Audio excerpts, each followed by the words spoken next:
You wake up, and it feels like the same day all over again. The same silence, the same ceiling, the same questions looping in your mind like a broken song.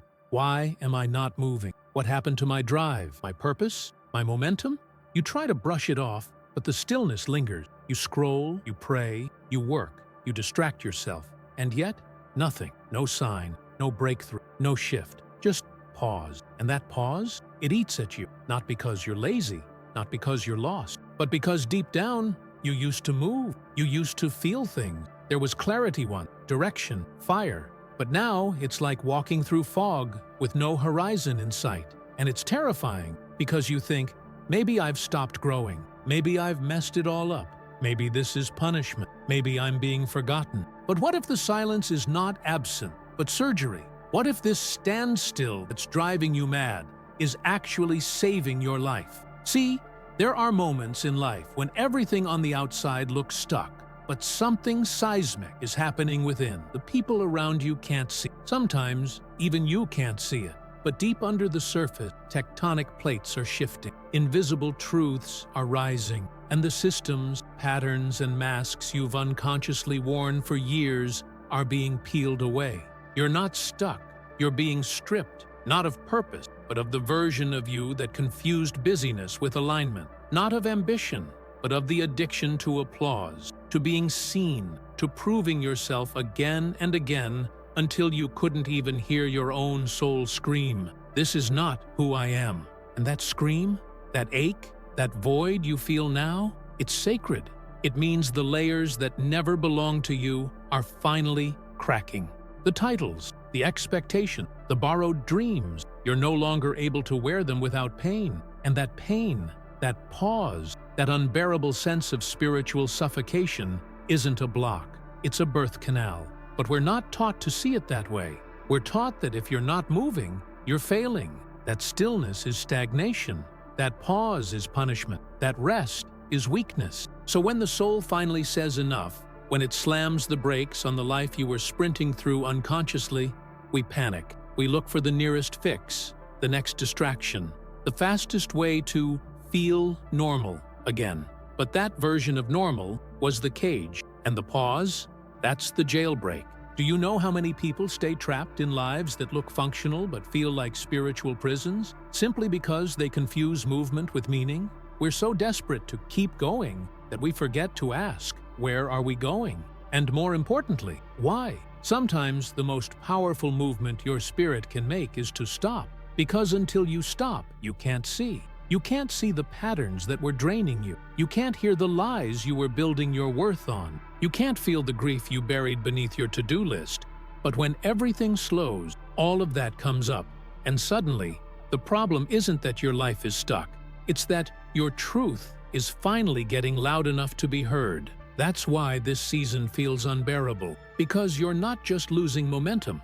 You're losing illusions. You're losing the identity you created to survive. The one who kept pushing, fixing, giving, performing. The one who mistook productivity for peace and sacrifice for love.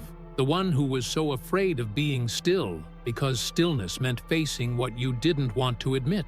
That maybe, just maybe, none of this was ever really yours. And once you see that, there's no going back. Because deep within the stillness, there's a subtle rebellion taking place. Your soul is no longer cooperating with what used to oppress it. It won't go back to shrinking. It won't agree to abandon itself again.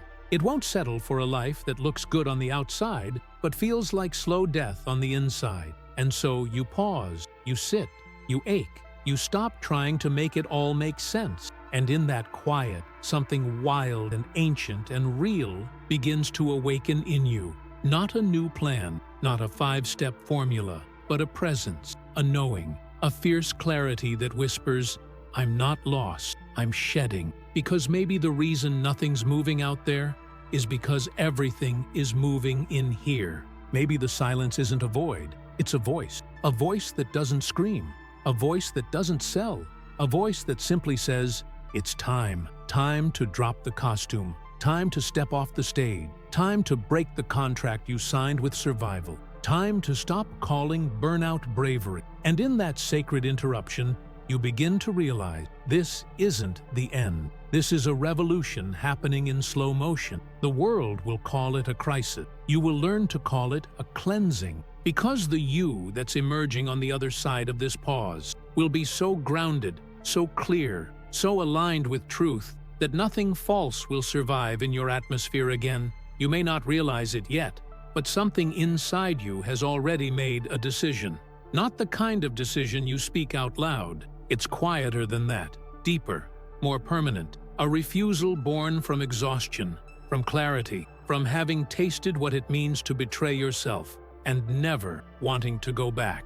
Your soul is no longer asking for permission to rest. It's demanding it, and that demand doesn't always come gently. Sometimes it comes through breakdown. Sometimes it comes through illness. Sometimes it comes through that haunting sense of emptiness, where everything that used to motivate you suddenly loses its flavor, and you try to push through like you always have. You try to summon the old self, the one who got things done, who kept everyone happy, who moved fast and stayed numb. But they don't show up. They're gone. What's left is you, raw, undecorated, without the mask, without the script, and that's terrifying, but it's also sacred. Because in that moment, you begin to realize that your soul didn't stop moving. It just stopped moving toward things that drained you. There's a term in trauma healing called functional freeze. It's when your nervous system, overwhelmed by sustained stress, doesn't collapse completely, but instead shifts into a kind of low-grade shutdown. You keep functioning, smiling, working, replying to messages, but inside, you're distant, disconnected, operating on autopilot.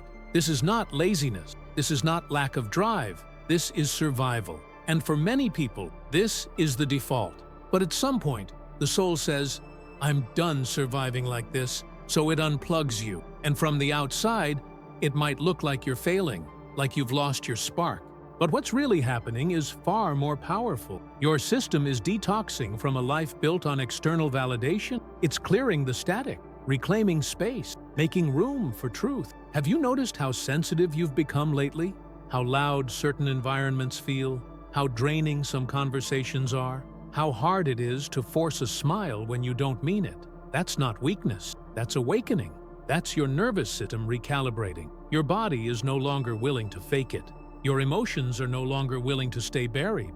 Your spirit is no longer willing to negotiate with false peace. And so everything slows, everything sheds, everything breaks just enough for light to get in. And it can be terrifying because it feels like you're losing control. But what you're actually losing is the illusion of control you used to hold over your pain. You don't need to fix it. You don't need to understand all of it right now. You just need to be here, inside this uncomfortable, unfamiliar, beautifully necessary pause. Because in this stillness, something holy is happening, something irreversible. You are no longer moving out of fear. You are no longer saying yes when your body says no. You are no longer betraying yourself just to belong. And that's why it hurts so much. Because breaking the contract with the world often feels like betrayal. But what you're actually doing is signing a new one, with yourself. One written in silence, in boundary, in brutal honesty, in nights spent crying over things you never allowed yourself to grieve, in mornings where you choose slowness over performance. In the language of transformation, we call this a threshold. It's the place between no longer and not yet. The place where you are undone, unmade, unraveled, and absolutely held. Because everything that's being stripped from you was never meant to be permanent. It served a season. It kept you safe. But it was never meant to carry you home. So now your body says no. Your spirit resists. You can't force yourself into old routines. The masks itch. The titles feel foreign. And you realize you're not behind. You're ahead of the curve, stepping into something real, while the world still tries to hustle its way into numbness. You're no longer addicted to the applause of people who never saw you. You're no longer obsessed with proving your worth through performance. You're no longer sacrificing your peace for places that celebrate your pretending. Because the version of you that used to do that, they were built for survival. You are being rebuilt for sovereignty. And that reconstruction starts with the most radical act of all, stopping. pausing, sitting in the sacred discomfort of not knowing who you are without all the noise. That's the holy fire where all illusions burn, and you don't need to panic. Because the you that's emerging doesn't need be created from scratch. It's not a fabrication, it's a remembering. You are returning to a self that always existed beneath the chaos. One that knows the difference between movement and meaning. One that no longer confuses exhaustion with excellence. One that can finally say, if I have to lose everything that was false in order to find what is true, then let it burn. And as the flames rise, something ancient within you starts to smile. Not because it's easy, but because for the first time in a long time, it's finally honest. There's a moment in every transformation where the old doors have closed, but the new ones haven't opened yet, and you're just there, floating, waiting, empty-handed in the hallway between two lives. And if you're in that space right now, you know how disorienting it is. Because this isn't the kind of waiting that feels peaceful. It's the kind that feels like everything inside you is on fire, while the world keeps asking you to smile. It's standing in a room where all the furniture has been cleared out, and you're being told to host a dinner party. It's realizing that you don't know who to be because the version of you that used to carry everything isn't coming back. And what makes it even harder is that there's no map for this place, no clear signpost, no timeline. Just the ache of what's been lost, and the silence of what hasn't yet arrived. This is the in-between, the exile, the chrysalis, and no one talks about how much it hurts. Because we love to talk about healing once it's pretty, once it's finished. But we rarely talk about this part, this gritty, shapeless middle ground where everything is melting and nothing feels solid, where you can't go back to who you were, but you don't yet trust who you're becoming. That's the part where most people give up. But what if this isn't the part to run from? What if this is the most sacred part of all? You see, nature never rushes a metamorphosis. The caterpillar doesn't stretch its wings halfway through the cocoon. The seed doesn't bloom the day after it's planted. And yet, as humans, we fight the stillness. We fight the confusion. We fight the ache of not knowing. Because we've been taught that stillness equals failure, that uncertainty means weakness. That if you're not producing something, if you're not constantly proving something, then you're wasting your time. But what if the opposite is true? What if this silence you're trapped in is actually sacred timing? What if your soul needed this pause to unhook from the noise? What if the discomfort is proof that the mask no longer fits? Let's look closer. You feel like you're falling behind? But behind what, exactly? A race you never signed up for? A version of life built on someone else's timeline? A structure that rewards burnout but punishes presence? You feel like you've lost your sense of direction? But maybe direction was the problem. Maybe you were chasing someone else's definition of progress. Maybe the reason everything stopped is because your spirit finally realized it was running toward a life that didn't belong to you. That's the rupture, and it's brutal, because everything that once gave you comfort, your routines, your relationships, your rewards, starts to feel foreign, like a language you used to speak fluently but can no longer understand. And that's where grief creeps in. Not just grief for what you've lost, but grief for the person you were when you believed those things would save you. When you still thought if you worked hard enough, smiled wide enough, sacrificed quietly enough, the world would eventually say, "You're enough now." But it never did. And so, here you are, between two shores. The first one no longer feels like home. The second one is still covered in fog, and the waters beneath you are dark. But you're still moving, not visibly, not externally, but deep within your being. Tectonic plates are shifting, old narratives are cracking, survival patterns are dissolving. You are not who you were even 1 month ago. And that's the hidden miracle of this moment, because in this sacred standstill, your soul is collecting pieces of itself it lost along the way. Every time you said yes when you meant no. Every time you shrank to fit someone else's comfort. Every time you abandoned your own truth just to keep the peace. Those pieces are coming home now, and that's why you're exhausted. That's why you're weeping at random moments. That's why you feel like you're unraveling, because you are. But not because you're broken, because you're shedding. Because the identity you wore to survive the world is too small for the person you're becoming. You can't rush this. You can't skip the ache. You can't fast forward through the silence. Because the very thing you're trying to escape, this painful pause, is the soil where your new self is being rooted. And just like a tree doesn't grow by stretching upward faster, it grows by anchoring deeper. So anchor here. Cry if you need to. Scream if you must. Lay on the floor and feel every bit of what's been buried inside you, because nothing is wasted in the womb. Not the confusion, not the stillness, not even the grief. This is the womb space of your rebirth. It's not meant to be comfortable. It's not meant to be clear. It's meant to unmake you, so that what rises next isn't a mask or a role or a reaction, but you. The you who doesn't just exist. The you who lives boldly, softly, freely. And when that moment comes, when the fog starts to lift, you'll realize you didn't just survive this season. You remembered who you were before the world told you who to be. If you could look beneath the surface of your stillness right now, beneath the boredom, the anxiety, the weight of feeling stuck, you wouldn't see nothing. You'd see fire. A slow, burning fire at the center of your being, dismantling every lie you once called your identity. It's quiet, but it's not passive. You are not idle. You are being rewired. Because the truth is, you were never meant to carry everything you were carrying. You were never meant to be everything for everyone.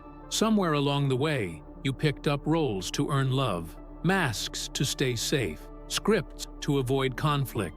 And now, in this silence, those masks are melting, and it feels like death. Because in a way, it is. This part of your life, the one that looks like nothing is happening, is actually a funeral for all the versions of you that were never truly yours. And just like at a real funeral, there's grief. Even if the person who died hurt you, there's still memory. There's still the ache of what once felt like home, even if it was a home that slowly poisoned you.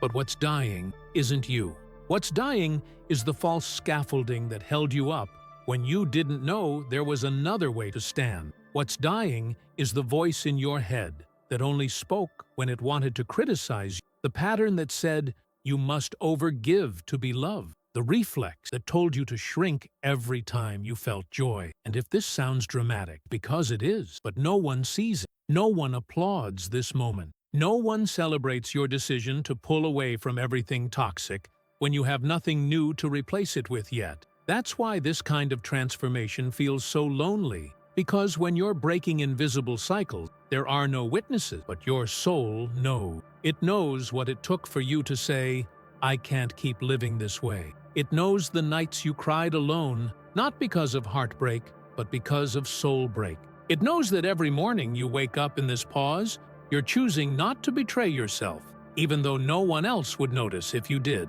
That is divine work. That is sacred defiance. And in the silence of this pause, something miraculous is happening. Your nervous system is being recalibrated. You used to run on urgency, panic, and the need to prove yourself. You were addicted to fixing things, people, problems, your own emotions, before they made anyone uncomfortable. You knew how to hustle for safety. You knew how to stay silent for survival. But now, your body is saying, enough. So it's shutting down everything that's not real. It's disabling the alarm system that used to keep you hypervigilant. It's dismantling the lies that made you believe love had to be earned through suffering. And what happens when you stop feeding those patterns? You don't just feel tired, you feel hollow.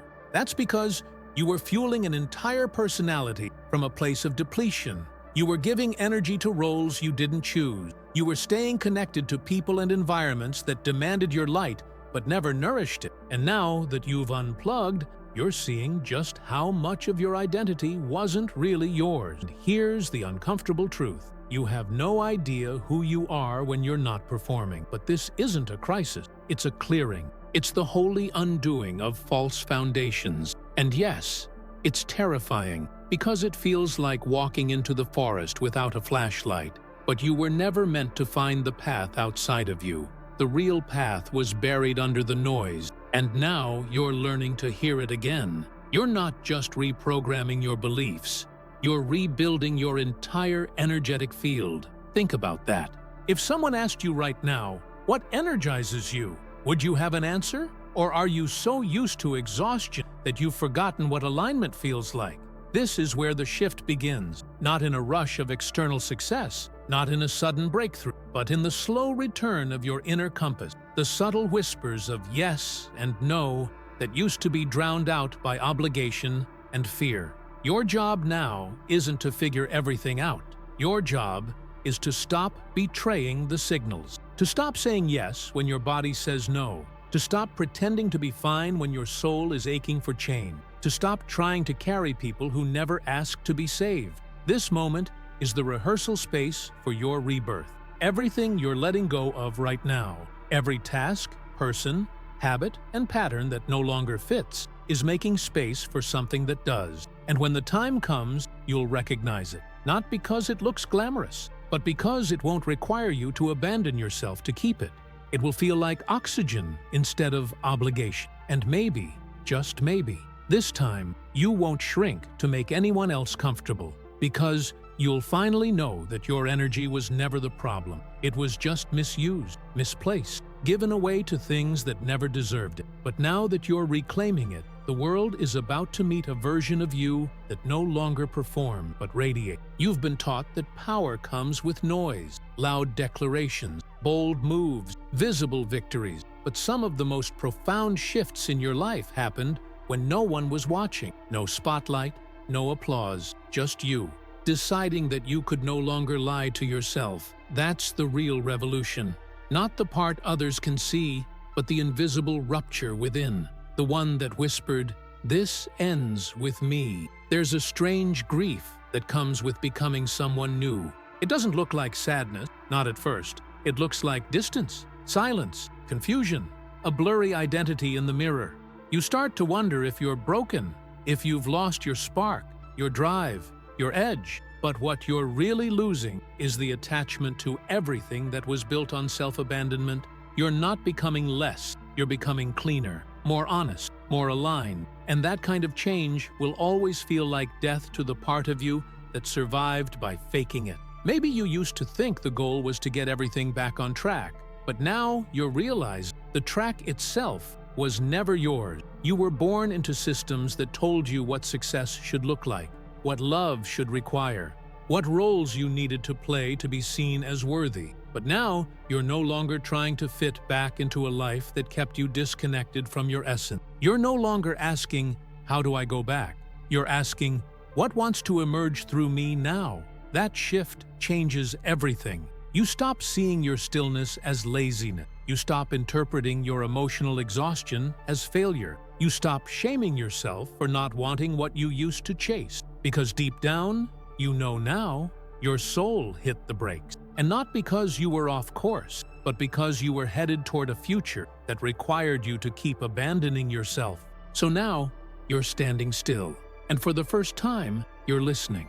You're noticing how your body tenses around certain people, how your stomach sinks when you're about to do something just to avoid guilt or conflict.